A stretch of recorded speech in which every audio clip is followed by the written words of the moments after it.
వాళ్ళ జీతం అంతా ఇంటికే ఖర్చు పెట్టుకున్నాను. ఇద్దరి శ్రమ సమానమైన అమ్మ కంటే నాన్న ఎందుకు నిలబెట్టాడు?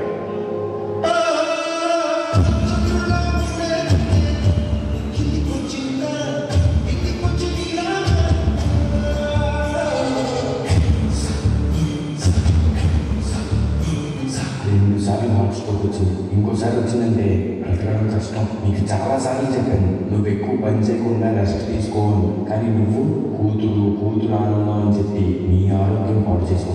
ఇలా అయితే బ్రతకడం కష్టమైంది. నా కూతురి ఆనందం కంటే నాకేది ముఖ్యం కాదు. తనని ఆనందంగా ఉంచాలని నేను అనుకుంటాను. త్వరగా రా నాన్న, నాకు బాగా ఆకలేస్తుంది. తొందరగా ఇంటికి వెళ్ళిపోదాం. అదే పదే అంటాను, నేను చూసుకుంటాను.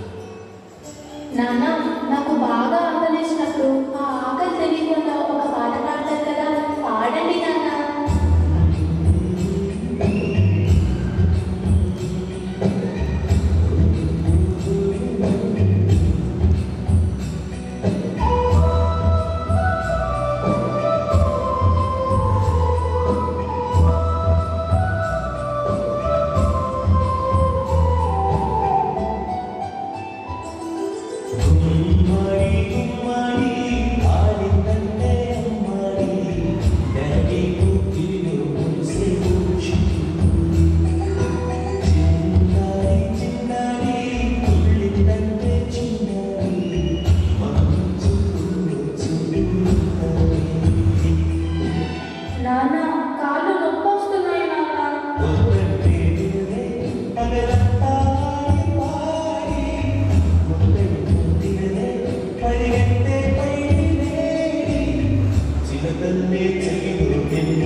ఎక్కడయ్యా నా అద్దె డబ్బులు?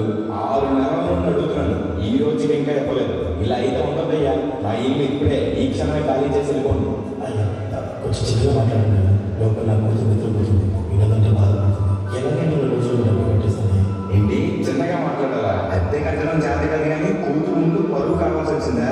రేపు కల్లా నా అద్దె డబ్బులు నాకు ఇవ్వకపోతే ఇంట్లో ఒక్క సామాను కూడా ఉన్నాము. ఏమైంది నాన్న? ఏం లేదమ్మా, పడుకున్నాను. నేను మొత్తం విన్నాను నాన్న, నువ్వేం బాధపడకు నాన్న. నేను బాగా చదువుకొని ఒక మంచి ఉద్యోగం చేస్తాను. మనమే ఒక మంచి ఇల్లు కట్టుకొని ఆనందంగా ఉందాం. అప్పుడు ఎవరికి డబ్బులు ఇవ్వాల్సిన అవసరం లేదు కదా. నువ్వేం బాధపడకు నాన్న.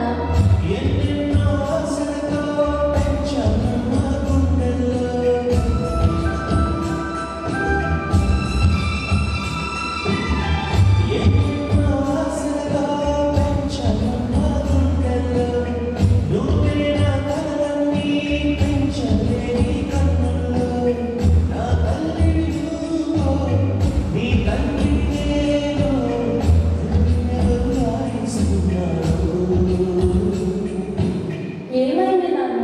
డాన్స్ చెయ్యి నాన్న.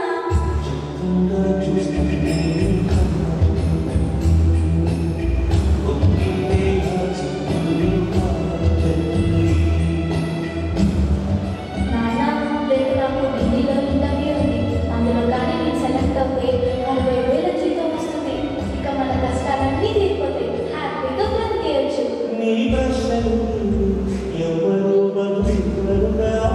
జాగ్రత్త అమ్మా, నీకోసం ఎదురు చూస్తూ ఉంటాను. త్వరగా వచ్చేవా? ఖచ్చితంగా ఆ జాబ్ని సంపాదించే వస్తా.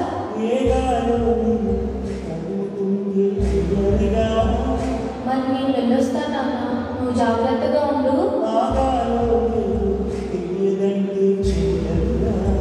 ఈ జాబ్ నాకు చాలా అవసరం. మా నాన్న నా కోసం ఎంతో కష్టపడ్డాడు. మా నాన్నని హ్యాపీగా ఉంచాలంటే ఈ జాబ్ నాకు రావాలి.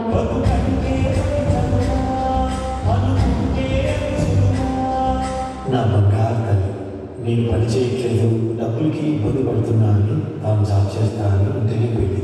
సర్లే, ఇంకా ఎన్ని రోజులు బతుకుతానో కూడా తెలియదు. తనకి జాబ్ వస్తే తనే హ్యాపీగా ఉంటుంది. నా పాపకి జాబ్ వస్తుంది.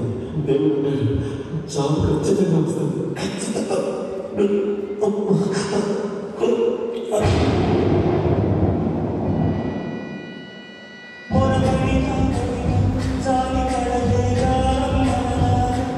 సెలెక్టెడ్, నీకు ఈ జాబ్ వచ్చింది. Thank you so much sir. నాకు జాబ్ వచ్చిందని తెలిస్తే మా నాన్న చాలా హ్యాపీగా ఫీల్ అవుతారు. ఇప్పుడే ఈ విషయం మా నాన్నకు చెప్పాలి.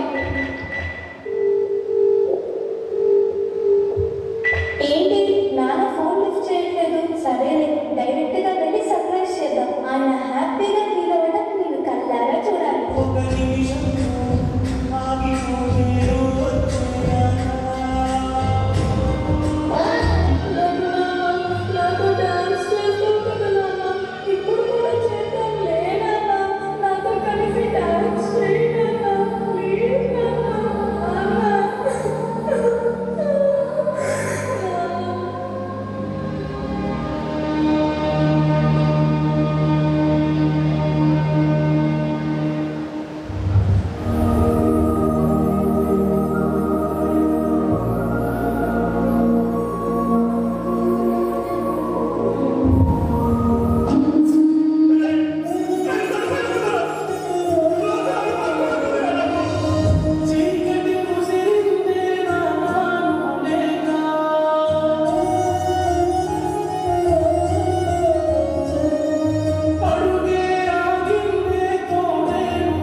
అది చాలా మంది వాట్సాప్లో రాని వాళ్ళకి